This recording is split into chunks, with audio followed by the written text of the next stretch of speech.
Binalikan na mga mahal sa buhay ni dating Senate President at Presidential Legal Counsel Juan Ponce Enrile ang masasaya nilang alaala at ang legasiya na kanyang iniwan. Yan ang ulat ni Gav Villegas.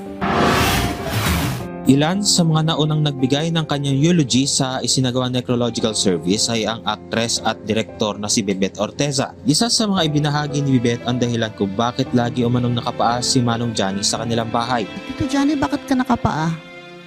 Because it's good for my memory. When I walk here in my house and I'm barefoot, my mind goes back to the time when I was so poor, I could not afford to buy slippers or shoes.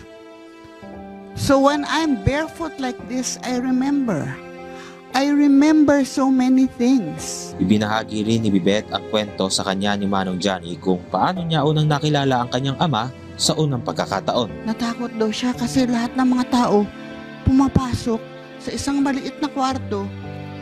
Pagkatapos magsasarado daw yung pintuan ng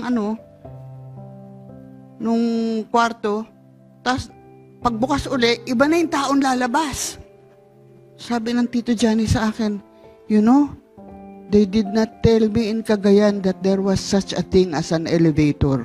Ibinahagi naman ng anak ni Bebet na si Rafa Sigyon Reyna na palaging nagkukwento ang kanyang lola na si Armida Sigyon Reyna patungkol sa kanyang kapatid.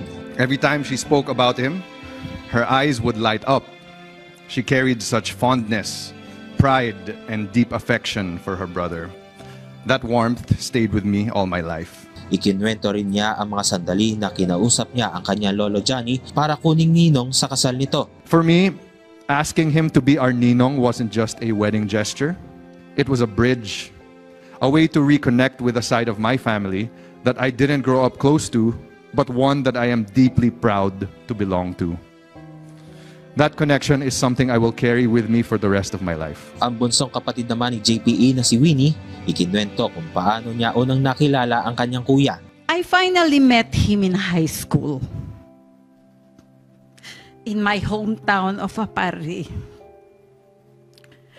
Our barangay was celebrating a festival and he was the guest of honor.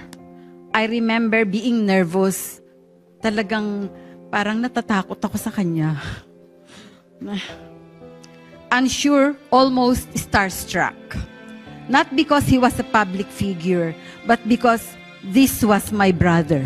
Ikinwento rin ng bunsong kapatid ni Manong Johnny ang mga panahon na nagnanais siya na maging independent at gustong magkaroon ng trabaho noong panahong defense minister ang kanyang kuya. He called one of his staff and said, with a tone I will never forget, "This is my sister. She wants to work, but she will not. She will go to school and make sure of it."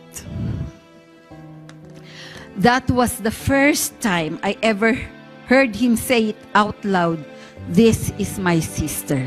Gav Villegas para sa Pambansang TV sa Bagong Pilipinas.